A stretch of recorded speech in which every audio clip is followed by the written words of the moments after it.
ভুয়ো ভোটার ধরতে বীরভূম জেলার সমীক্ষা করে মাত্র 4 জন পাওয়া গিয়েছে। সেই সমীক্ষা শেষ হয়েছে। এই বিষয়ে সমীক্ষার কাজ শেষ হয়েছে বীরভূম জেলা তৃণমূল নেতৃত্বের। শনিবার বোলপুরে জেলা তৃণমূল কার্যালয়ে তৃণমূল নেতৃত্বে বৈঠক করা হয় এই প্রসঙ্গে। বৈঠক শেষে সাংবাদিকদের মুখোমুখি হয়ে অনুব্রত মণ্ডল বলেন, মুখ্যমন্ত্রীর নির্দেশের পর থেকে জেলা জুড়ে নকল ভোটার ধরতে সমীক্ষা করা হয়েছিল। বীরভূমে সেভাবে কাউকে পাওয়া যায়নি।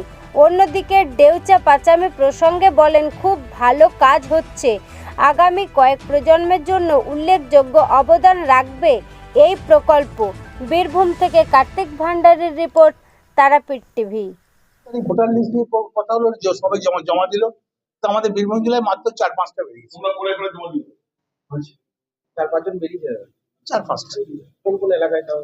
একটা মোহাম্মদ বাজারে বেরিয়েছে, ঝাড়খণ্ডের সিউড়ি 2-1-2, আর একটা ওটা ইয়েতে বেরিয়েছে শীতলগ্রাম নলডি। এই 4-5টা বেরিয়েছে। আজকে শেষ হয়ে গেছে? হ্যাঁ, কাজ শেষ। এরা কি অন্য রাজ্যে থেকে এখানকার যারা? হ্যাঁ, অন্য রাজ্যে, যেমন ঝাড়খণ্ড।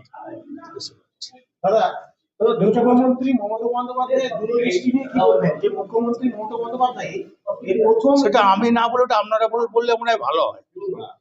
আমি না বলে ওটা যদি আপনারা দয়া করে বলেন, হ্যাঁ আপনারা একটু বিজেপি গান বেশি গান, তো একবার মমতা ব্যানার্জি গানটা গান।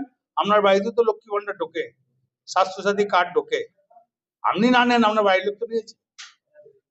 86টা প্রকল্প, তো আপনার বাড়িতে 10টা প্রকল্প আছে, তো ওই গুণটা আপনারা গান না। কালকে আপনার কিন্তু নির্বাচন কমিশন সেটা ভুল মেনেছে। যাক, আমি তবে মহারাষ্ট্র ধরতে পারে নাই, দিল্লি ধরতে পারে নাই, মমতা ব্যানার্জি ধরেছে, তারপরে কি টনক নড়েছে। সেটা আমার সাংবাদিক বন্ধুরা যদি বলে আরো ভালো। আমাদের নেত্রী আমরা বললো, আমরা সবসময় ভালো বলবো, আমরা খারাপ বলবো না। ওটা আপনাদের মুখ দিয়ে বেরোলে ভালো হয়।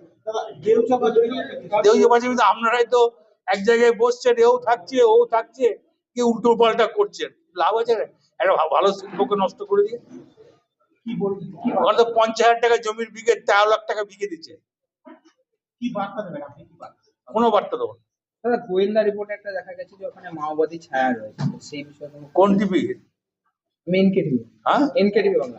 তোমরা কোনো তদন্ত করে পেয়েছো না, না? আজকে বেরিয়েছে সমস্ত তাহলে পেপারে টিভি বেরিয়েছে। তোমাদের টিভি তদন্ত করেছে কি? আজকে বেরিয়েছে সব আমি জায়গায়। তা বলছি না রে ভাই, তোমাদের টিভি কি না, তদন্ত করেছে? তাহলে আগে তোমাদের টিভিকে তদন্ত করে তুমি প্রশ্নটা করো। কিছু জনের প্ররোচনায় কি এটা ঘটছে? ভাই, উন্নয়ন ওদের স্বার্থরা, উন্নয়নের স্বার্থে ওরাই বুঝেছিল, ওরাই তুলেছে।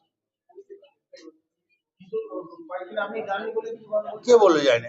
আমি তো কালকেও গেছিলাম, পরশু গেছিলাম। আপনি কাল পরশু গেছিলেন বলে সমস্যাটা কি হয়েছে? সেটাই বলতে পারে না। ও মমতা ব্যানার্জি উন্নয়নের জন্য মমতা ব্যানার্জি করেছে।